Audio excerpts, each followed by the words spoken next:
अस्सलाम वालेकुम क्लास, कैसे हैं आप लोग? I hope you are fine. Chemistry की क्लास हम एक नए लेक्चर के साथ आज प्रीवियस क्लासेस में जैसे हमने आपको बताया था कि एम्पिरिकल फार्मूला और मॉलिक्यूलर फार्मूला क्या होता है। एम्पिरिकल फार्मूला और मॉलिक्यूलर फार्मूला को हमने बहुत अच्छी तरह डिस्कस किया था पिछली क्लास में, अगर आप लोगों को याद हो तो। Okay, now we are continuing our topic. That was the basic definitions. Basic definitions हम पढ़ रहे हैं, हम केमिस्ट्री की बेस बना रहे हैं, क्योंकि इस चैप्टर का नाम ही हमारा क्या है, इंट्रोडक्शन टू द केमिस्ट्री और बेसिक्स केमिस्ट्री क्लास। ठीक है, सो आज हमारी एक नई टर्मिनोलॉजी है जिसको हम सीखेंगे, that is molecular mass. Clear? Molecular mass क्या होता है, इसको कैसे कैलकुलेट किया जाता है, ये आज हम सीख रहे हैं यहाँ पे। देन आफ्टर अंडरस्टैंडिंग दिस, इसको समझने के बाद हम फिर आगे मूव करेंगे और कुछ बेसिक डेफिनेशंस मजीद है, हम उनको कवर करने की कोशिश करेंगे आज की क्लास में। ठीक है, तो चलिए इसके बारे में थोड़ा सा हम लिख लेते हैं पहले, फिर हम इसको एग्जाम्पल के थ्रू एक्सप्लेन भी करेंगे। ठीक है,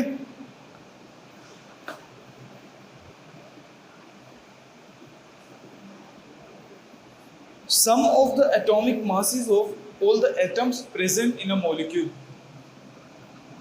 Sum of atomic masses of all the atoms present in a molecule. ये क्या होता है class? Sum of all the atoms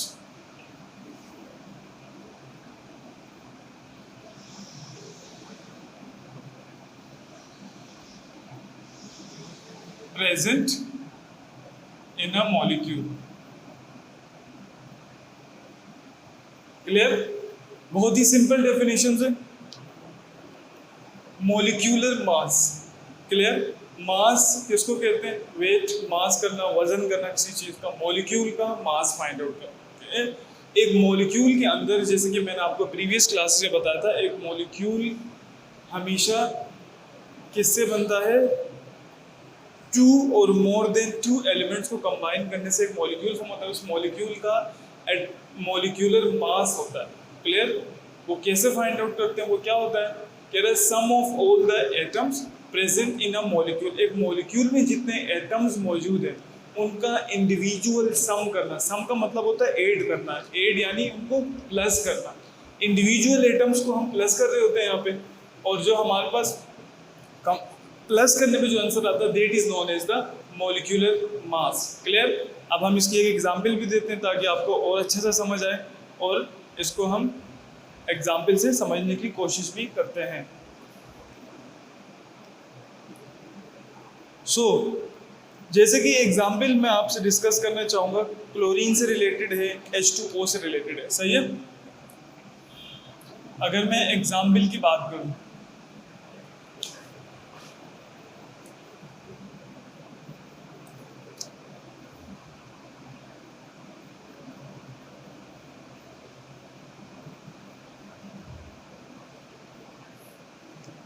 जैसे कि हमारे पास एक मॉलिक्यूल है, उस मॉलिक्यूल का नाम क्या है क्लास? H2O। ये वाटर का मॉलिक्यूल है, दिस इज H2O। सही है? अब इसका मॉलिक्यूलर मास क्या होगा, अभी फाइंड आउट कर लेते हैं। ये कह रहा है sum of all the atoms present in a molecule. हमारे पास यहाँ कितने एटम्स है क्लास? दो एटम्स है। एक हाइड्रोजन का एटम है और दूसरा हमारे पास ऑक्सीजन का एटम है। इनके मासेस का, इनके यानी इन दोनों इंडिविजुअल्स के मासेस का सम हमारा मॉलिक्यूलर मास कहलाएगा। क्लियर? आपने प्रीवियस क्लासेस में आई थिंक पढ़ा होगा, क्लास 8 में आपने इसके बारे में पढ़ा होगा। अगर नहीं पढ़ा तो यहाँ इसको समझें किस तरह हम फाइंड आउट कर रहे हैं। जैसे यहाँ पर हमारे पास क्लास क्या है, हाइड्रोजन हमारे पास कितना है?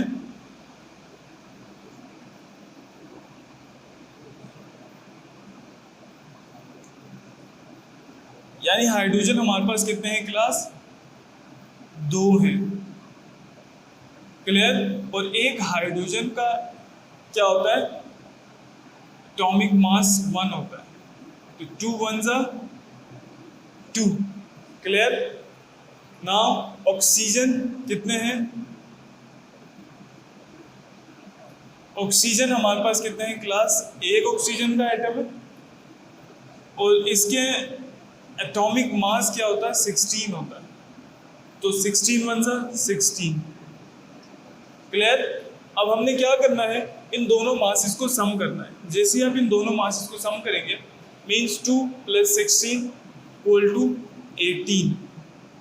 Clear. 18 is the molecular mass of what, water molecule. Clear. 18 is the molecular mass of water molecule. Individual masses को हमने क्या किया क्लास, सम किया।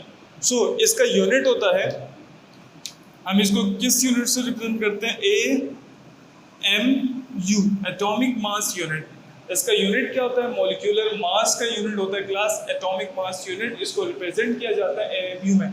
आप जब भी मॉलिक्यूलर मास फाइंड आउट करेंगे आप उसका यूनिट भी साथ रखेंगे। उसका यूनिट क्या होता है, AMU होता है, एटॉमिक मास यूनिट पढ़ा जाता है इसको।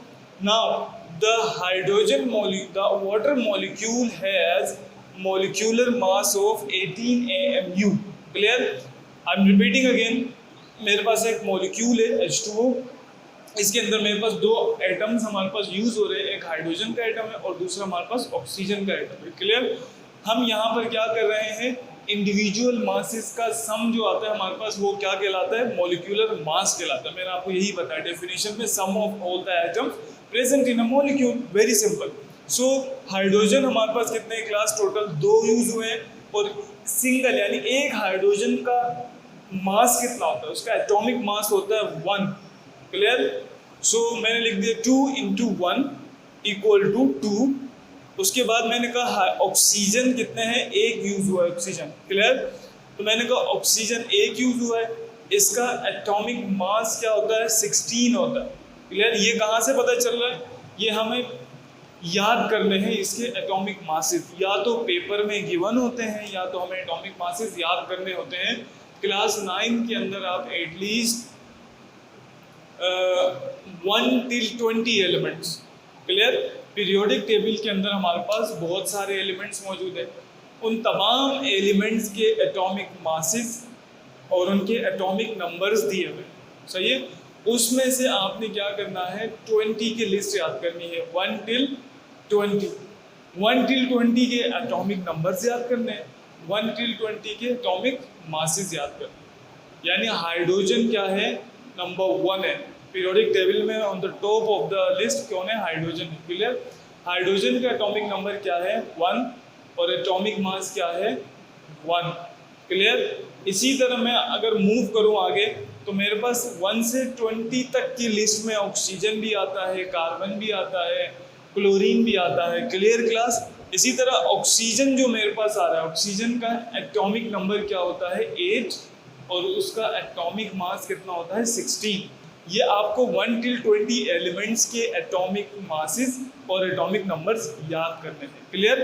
वैसे पेपर में हमें गिवन होते हैं, पेपर में फॉर एग्जांपल अगर आपको एटॉमिक मासेस और नंबर्स गिवन हो तो इस तरह आपको सिंबल लिखा होता है, जैसे O स्टैंड्स फॉर ऑक्सीजन और एटॉमिक नंबर 8 और मास नंबर 16 यूँ लिखा होता है। तो ये जो स्मॉल नंबर होगा हमारे पास, ये इसका एटॉमिक नंबर होता है, और जो हमारे पास बिगर वैल्यू होती है वो हमारे पास क्या होती है, उसकी एटॉमिक मास होती है। तो यहाँ से मैंने 16 एटॉमिक मास लिया है, एक ऑक्सीजन का एटॉमिक मास 16 होता है हमारे पास। इस मॉलिक्यूल में एक ही ऑक्सीजन यूज हुआ है तो मैंने 1 लिख दिया, 16 1 सा 16 दिस। इन दोनों को हमने जब सम किया तो 16 + 2 = 18। 18 is the molecular mass of water molecule. अच्छा, मैं एक और एग्जांपल डिस्कस करता हूं ताकि आपको बहुत अच्छी तरह से समझ आए। अगर इस एग्जांपल से समझ नहीं आया तो आप एक और एग्जांपल इसकी डिस्कस कर रहा हूं मैं, एक और एग्जांपल, उसको जरा आप लोग गौर से देखें। अच्छा, हमारे पास एक सवाल भी है, calculate the molecular mass of nitric acid HNO3। ये फर्स्ट एग्जांपल थी हमारी, ये सेकंड एग्जांपल। सेकंड एग्जांपल हम किसकी डिस्कस कर रहे हैं, नाइट्रिक एसिड की। क्लियर? हम सेकंड एग्जांपल डिस्कस करें नाइट्रिक एसिड की। अच्छा, इसका फॉर्मूला क्या होता है क्लास? इसका फॉर्मूला होता है HNO3।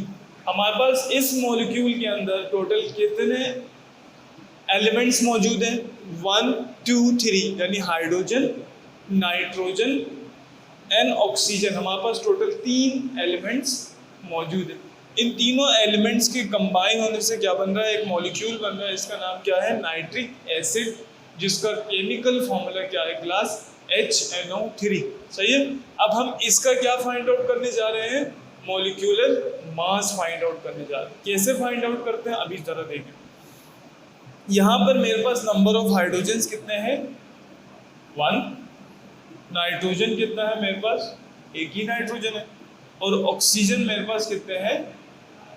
3 ऑक्सीजन है। ये सबस्क्रिप्ट में दिया हुआ है। यहाँ पे 1, यहाँ अगेन 1, बट ऑक्सीजन के साथ यहाँ O3 लिखा हुआ है, तो हमारे पास 3 ऑक्सीजन मौजूद है।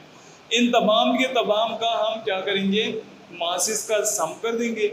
जैसे हम इनके मासेस का सम कर लेंगे, हमारे पास मॉलिक्यूलर मास आ जाएगा। जैसे यहाँ पर हमारे पास क्लास देखें, हाइड्रोजन का एटॉमिक मास कितना होता है?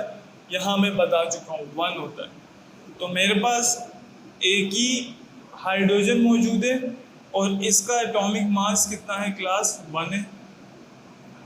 देन हम उसके बिटवीन प्लस के साइन ऐड करते हैं। सही है। उसके बाद नाइट्रोजन, नाइट्रोजन कितने हैं मेरे पास? एक है। सबसे पहले यहाँ क्वांटिटी लिखी जाती है कि उस मॉलिक्यूल के अंदर उस एलिमेंट की कितनी क्वांटिटी है, कितने हैं वो? 1 है, 2 है, 3 यूज हुए, कितने यूज हुए? यहाँ हाइड्रोजन एक ही यूज हुआ था, इसलिए मैंने यहाँ 1 लिखा। इसका ब्रैकेट के अंदर क्या है? ये एटॉमिक मास है। सही है, एटॉमिक मास। फिर प्लस नाइट्रोजन 1 था।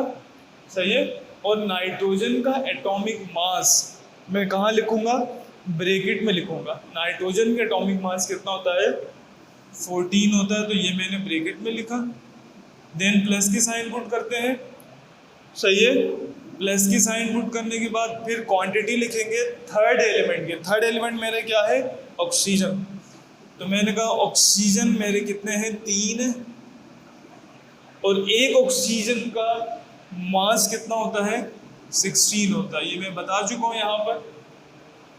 सही है। 8 16 एटॉमिक नंबर, एटॉमिक मास पहले भी मैं बता चुका हूँ, ये आपको याद होने चाहिए। कहाँ से याद करेंगे?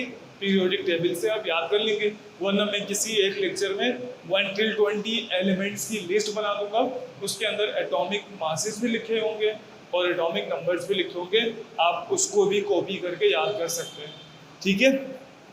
सो 1 1 सा 1 प्लस दिस इज 14 1 सा 14, ये प्लस। अब यहाँ पर क्या है? 3 को मल्टीप्लाई करेंगे हम किससे? 16 से। तो ये कितने हो जाएंगे? 48। Clear class? अब इन तीनों को जब आप एड अप कर देंगे तो हमारे पास फाइनल क्या रिजल्ट आएगा? इन तीनों को एड अप करने के बाद ये बन जाएगा हमारे पास 15 प्लस 48, ये हो गए 63। तो मैंने यहाँ इक्वल की साइन डाल के 63 लिखना है। और मैंने आपको बताया था कि मॉलिक्यूलर मास का यूनिट क्या होता है? AMU। हम इसको हमेशा रिप्रेजेंट करते हैं। आपने लिखना है AMU। AMU की फुल फॉर्म क्या? Atomic mass unit. इसको एक्सप्रेस किया जाता है मॉलिक्यूलर मास को atomic mass unit. Is it clear? Okay, very good. So now we are moving towards the next definition or next terminology. What is that class? Molecular mass के बाद हमारे पास आ रहा है फॉर्मूला मास। सही है। फॉर्मूला मास क्या होता है इसको हम डिस्कस कर लेते हैं।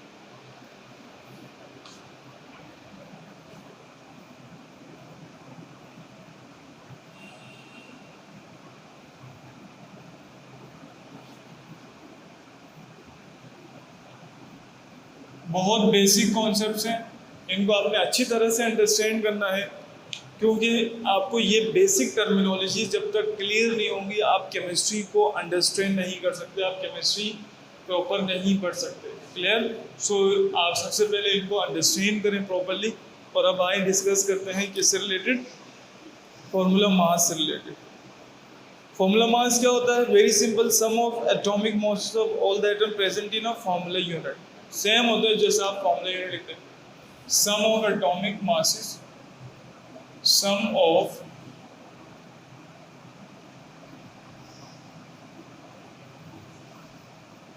atomic masses of atoms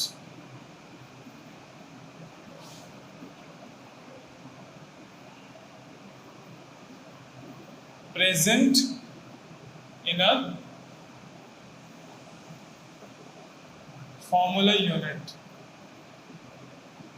same है, जस्ट वर्ड चेंज हुआ है फॉर्मूला यूनिट से। यहाँ पर हमारे पास था प्रेजेंट इन अ मॉलिक्यूल, एक मॉलिक्यूल के अंदर जितने भी एटम्स मौजूद हैं उनका सम मॉलिक्यूलर मास होता है। और एक फॉर्मूला यूनिट के अंदर, किसी भी फॉर्मूला यूनिट के अंदर जितने भी हमारे पास एटम्स हैं उनका सम कर लेना क्या कहलाता है? फॉर्मूला मास कहलाता है। क्लियर? ये भी सम ही होता है। कह रहा है sum of atomic masses of atoms present in a formula unit. सही है? I am repeating again, sum of atomic masses of atoms present in a one formula unit of a substance. इसको करें one formula unit, present in a one formula unit करते हैं इसको, present in a one formula unit. एक formula unit के अंदर जो हमारे पास मास है वो उसका क्या कहलाता है? फॉर्मूला मास कहलाता है। एग्जाम्पल डिस्कस करते हैं और अच्छी तरह समझ आ जाएगा।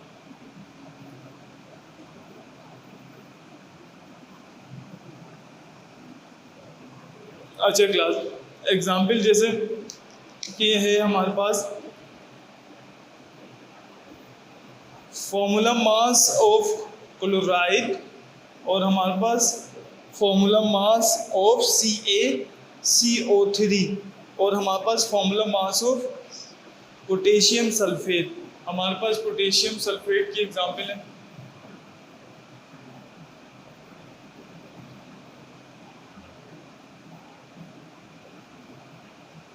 Potassium sulphate.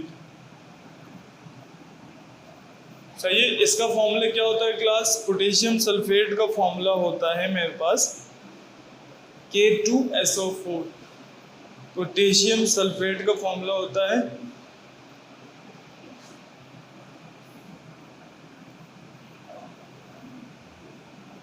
पोटेशियम सल्फेट का हमारे पास फॉर्मूला होता है K2SO4। सही है? ये मेरे पास क्या है? एक पूरा फॉर्मूला है पोटेशियम सल्फेट का। इस फॉर्मूले के अंदर इसका जितना मास होगा वो क्या कहलाएगा? फॉर्मूला मास कहलाएगा। ओके, आया तो इसका हम फॉर्मूला मास निकालते हैं पोटेशियम सल्फेट का। यहाँ पर हमारे पास पोटेशियम कितना होता है क्लास? पोटेशियम का एटॉमिक मास होता है कितना? 39। पोटेशियम का एटॉमिक मास होता है कितना? 39। तो हमने कहा कि भाई कितने पोटेशियम है हमारे पास? 2 पोटेशियम है। एक पोटेशियम कितना होता है? 39 होता है। प्लस सल्फर कितने हैं? एक है हमारे पास। और सल्फर का, एक सल्फर का एटॉमिक मास कितना होता है? 32 होता है। प्लस ऑक्सीजन कितने हैं? 4 हैं, तो आपने लिखा 4। इसी तरह एक ऑक्सीजन में कितना मास होता है? 16, तो आपने लिख दिया 16। 2 × 39 प्लस 1 × 32 प्लस 4 × 16, तो ये हमारे पास हो जाएगा क्लास 70। ये हमारे पास हो जाएगा 79 प्लस 32 मतलब 32 2 से मल्टीप्लाई करेंगे 79। ये हमारे पास कितना हो जाएगा? 64। अब इन सबको जैसे ही हम सम कर लेंगे कैलकुलेटर की, with the help of calculator और डायरेक्टली, तो ये हमारे पास आ जाएगा टोटल 170, 64 प्लस 32 प्लस 79, ये हमारे पास टोटल हो जाएगा क्लास 174। यूनिट इसका लिखना मत भूलिए, 174 AMU। ये इसका क्या है, फॉर्मूला मास है। Clear? This is molecular mass. एक फॉर्मूले के अंदर, एक सिंगल यूनिट के अंदर जितने एलिमेंट, जितने एटम्स है, जितने एलिमेंट्स हैं, उनका सम करना फॉर्मूला मास कहलाता है। क्लियर?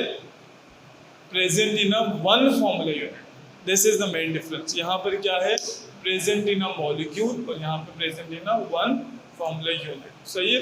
एग्जाम्पल हमने डिस्कस की पोटेशियम सल्फेट की, जिसका फॉर्मूला क्या है, K2SO4। हमने कहा पोटेशियम 39, एक पोटेशियम है, टोटल हमारे पास 2 पोटेशियम है, हमने ये लिख लिए। देन हमारे पास सल्फर एक था, एक सल्फर, और सल्फर का मास 32, प्लस हमारे पास क्या है, 4 ऑक्सीजन है, हमने देखा 4, देन एक ऑक्सीजन का मास 16। इन सबको मल्टीप्लाई किया, देन प्लस किया, तो हमने क्या किया, 174 MU मिला। दिस इज द सम। सम का मतलब क्या होता है, प्लस करना। देखें, प्लस किया, ये सब आप देख सकते हैं, हमने क्या किया है, सम किया है, प्लस किया। सम का मतलब क्या होता है क्लास, प्लस करना। देखें, इन सब का सम किया, जो सम करके हमें आंसर मिला, that is actually known as the molecular mass और द फॉर्मूला मास। पेपर के अंदर पास में क्वेश्चंस आ चुके हैं, आपको केमिकल फॉर्मूला गिवन है, उस गिवन केमिकल फॉर्मूला इसके अंदर से आपको फाइंड आउट करना है मॉलिक्यूलर मास या तो फॉर्मूला मास। दोनों में से आपसे कुछ भी फाइंड आउट करने को दे सकता है। इवन एमसीक्यूज में भी आपसे पूछ सकता है कि आप बताएं कि formula mass of a given chemical क्या है, 174 है, या formula mass of K2SO4 is dash 174 MU, 132, 180 और 190। 4 ऑप्शन दे दिए, आप फ़ौरन क्या करेंगे, उसके जितने भी उसके अंदर एलिमेंट्स मौजूद हैं उनका सम करेंगे। सम करके आप देखेंगे कि आंसर क्या आ रहा है, then you write the correct option. Okay, this is the important as well as MCQ's point of view, as well as for the as well as for the subjective type paper। subjective type में भी आपसे कहता है calculate the molecular mass of this this this, और calculate the formula mass of this this this. Maybe 2 marks और 4 marks के लिए आ सकता है। इसको आप लोग अच्छा सा तैयार करें। क्लियर? अब आगे बढ़ने की क्लास, जैसे ही हम आगे बढ़ रहे हैं, हमारे पास कुछ और बेसिक टर्मिनोलॉजीज आ रही हैं। उन बेसिक टर्मिनोलॉजीज के अंदर हमारे पास क्या है, आइंस हैं। आइंस क्या होते हैं, आइंस की कितनी टाइप्स हैं, कैटाइन क्या होता है और एनाइन क्या होता है। आपने क्लास 8 में पढ़ा होगा, आपने इनके बारे में पढ़ा होगा कि आइन कब बनता है या आइन क्या होता है। इसी तरह आपको टीचर ने क्लास 8 में शायद बताया कि केट आइंस कब बनते हैं और एन आइंस कब बनते हैं, या इन पे चार्जेस क्या होते हैं, केट आइन पे चार्ज क्या होता है, एन आइन पे चार्ज क्या होता है, एन आइन कब बनता है, केट आइन कब बनता है। ये केमिस्ट्री के अंदर बहुत इम्पोर्टेंट है, आपको पता होने चाहिए कि एन आइन कब बनता है और केट आइंस कब बनते हैं, या आइन खुद एक होता क्या है। इससे रिलेटेड हम डिस्कस करेंगे। तो ये बहुत ही इंपॉर्टेंट है केमिस्ट्री में कि आइंस का बनना आपको आना चाहिए कि कब आइंस बनते हैं। क्लियर? आइंस को डिस्कस करते हैं।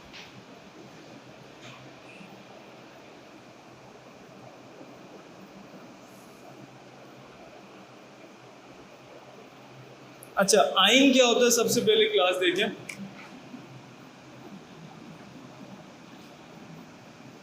ION, सही है, ION, आइन।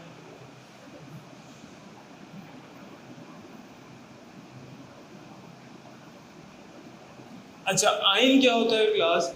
आइन जब भी किसी भी एटम पे कोई चार्ज आ जाए, क्लियर, तो उसको हम क्या कहते हैं, आइन कहते हैं। आइन्स बहुत सारे हो जाएंगे, आइन एक, सही है। जब भी किसी एटम पे, कोई भी एटम, उसके ऊपर किसी भी वजह से कोई चार्ज आ जाए, चाहे वो प्लस चार्ज हो चाहे वो माइनस का चार्ज हो, either it is positive charge और either it is negative charge, तब हमारे पास क्या बनते हैं, आयंस जनरेट होते हैं। क्लियर? तो आयन को वन वर्ड में डिफाइन कर सकते हैं हम। किस तरह डिफाइन कर सकते हैं आयन को वन वर्ड में? आप लोग इसको लिखना चाहें तो लिखें, आयन इज एन एटम और group of atoms having a charge on it. A group of atom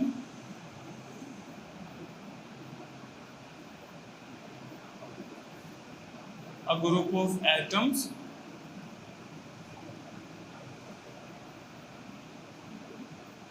having charge on it। अच्छा, एक ग्रुप ऑफ एटम हो सकता है जिसके ऊपर कोई चार्ज आ जाए। सिंपल वर्ड में, कोई भी एटम जिसके ऊपर कोई चार्ज है, वो चार्ज प्लस में भी हो सकता है, वो चार्ज माइनस में भी हो सकता है। इसको क्या कहते हैं क्लास? आयन कहते हैं। बहुत ही सिंपल लैंग्वेज में, बहुत ही सिंपल टर्म्स में। सही है। मैंने ये भी बताया कि चार्ज हमारे पास क्या होते हैं, पॉजिटिव भी हो सकते हैं और नेगेटिव भी हो सकते हैं। जैसे कि अगर मैं एग्जाम्पल की बात करूं तो एग्जाम्पल में हमारे पास देखें, आयन की एग्जाम्पल क्या हो सकती है? फॉर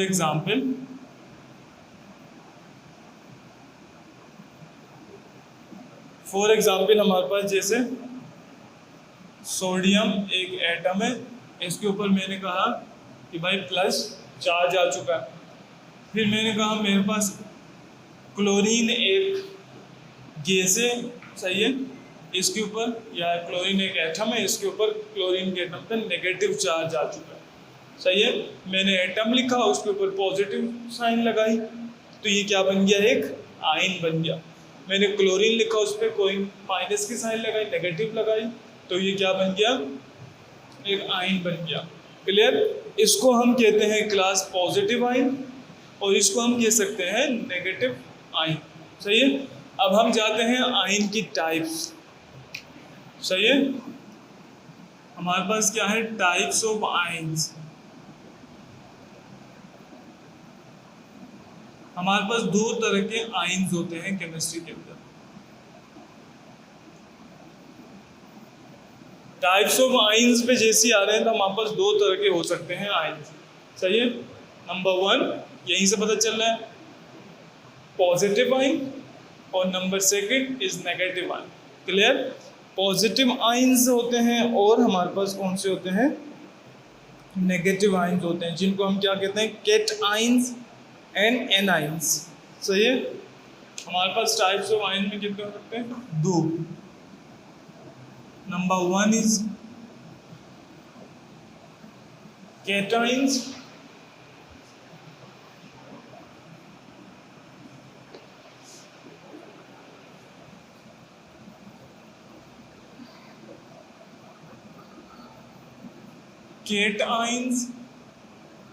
और सेकंड हमारे पास क्या होते हैं class? Anions. Clear? Cations होते हैं और हमारे पास कौन से होते हैं? एनाइंस होते हैं। अच्छा, केट आइंस कौन से होते हैं और कब बनते हैं, और एनाइंस कौन से होते हैं और कब बनते हैं, हम इनको भी डिस्कस करते हैं।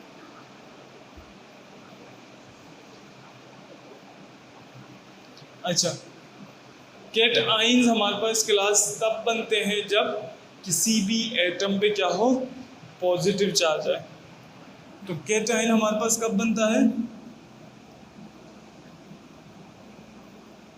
केट आयन हमारे पास बनता है class when an atom, cation कब बनता है हमारे पास? When an atom having positive charge.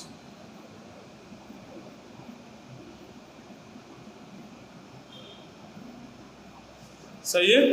जब हमारे पास किसी भी एटम पे क्या आ जाए? पॉजिटिव चार्ज आ जाए। व्हेन एन एटम हैविंग मैं इसको ज़रा ठीक करके लिख दूँ।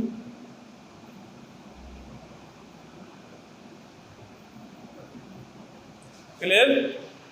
जब किसी एटम पे क्या आ जाए, पॉजिटिव चार्ज आ जाए, याद रखना है। क्लियर? तो कब क्या बनते हैं, पॉजिटिव चार्जेस पे क्या बनते हैं, केटाइंस। और इसी तरह एक और याद रखने हैं, कब बनते हैं और केटाइंस कब बनते हैं, when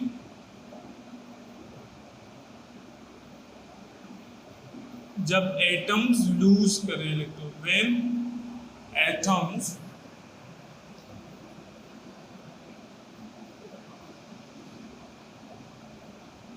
when atom loses it's electron, जब भी कोई एटम अपना इलेक्ट्रॉन क्या करे क्लास, लूज करे। सही है? When an atom loses it's electron. इसको मैं थोड़ा ठीक करके लिख दूँ।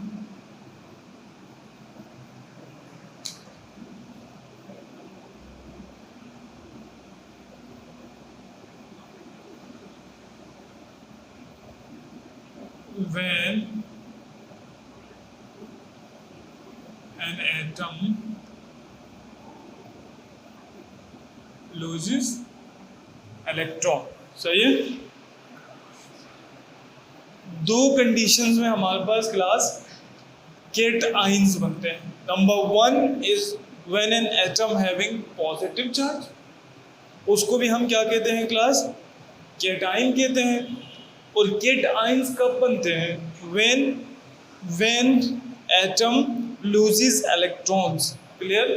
जब भी एटम क्या करे, इलेक्ट्रॉन्स को लूज करे, जब भी इलेक्ट्रॉन्स को क्या करे, लूज करे। Losing of an electron is also known as the cation।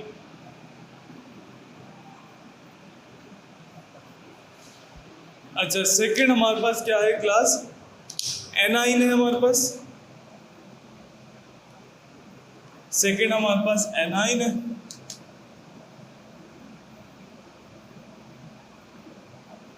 अब इसको जरा डिस्कस करते हैं। एनाइंस कब बनते हैं और इस पे क्या साइन होते हैं। जब भी एटम इलेक्ट्रॉन्स को लूज करे तो क्या बनता है, केटाइन फॉर्म होता है। सही है? Cation means when an atom having positive charge. आप इसकी एग्जांपल में लिख सकते हैं, जैसे कि एग्जांपल में आप लिख सकते हैं सोडियम का आयन, मैग्नीशियम का आयन ETC। ये सारी एग्जाम्पल्स हैं किसकी, केटाइंस की। क्लियर? अब हम जा रहे हैं किसकी तरफ, एनाइंस की तरफ। इसका बिल्कुल इन्वर्स कर देंगे तो आपके पास क्या बन जाएगा, एनाइन बन जाएगा। एनाइन क्या होता है class, when an atom having negative charge. Simple, when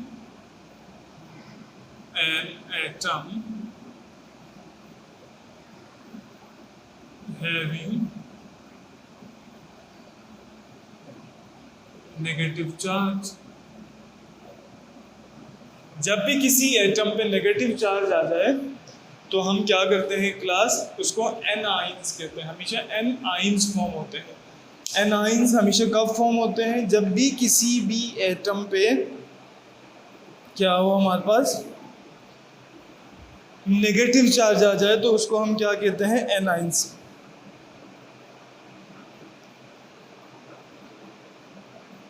okay, अब यहाँ पे क्या है, यहाँ पर हमेशा इलेक्ट्रॉन्स को क्या करता है, गेन करेगा। व्हेन एन एटम लूजेस था, यहाँ पे when an atom gain, when an atom gain, यानी जब लेता है किसको, इलेक्ट्रॉन्स को। Clear? When an atom gain electrons. Clear?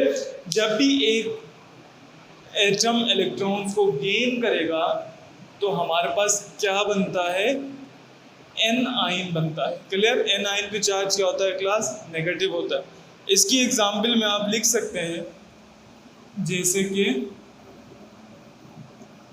Chlorine है हमारे पास, सही है, जिसके ऊपर हमारे पास क्या चार्ज आता है, माइनस चार्ज आता है।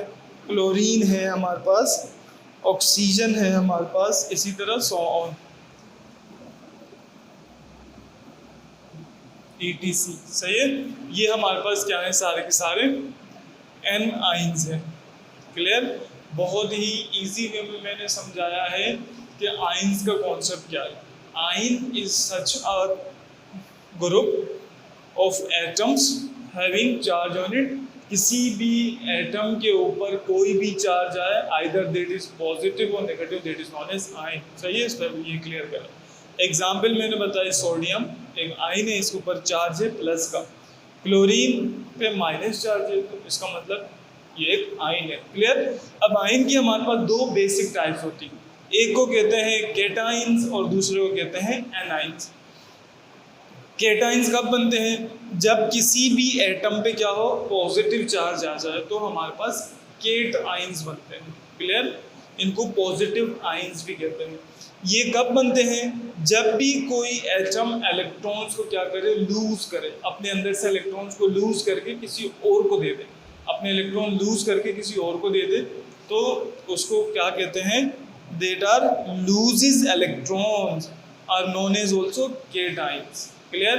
अब दूसरी तरफ हमारा एनाइंस है। एनाइंस मैंने बताया इसका बिल्कुल इन्वर्स है।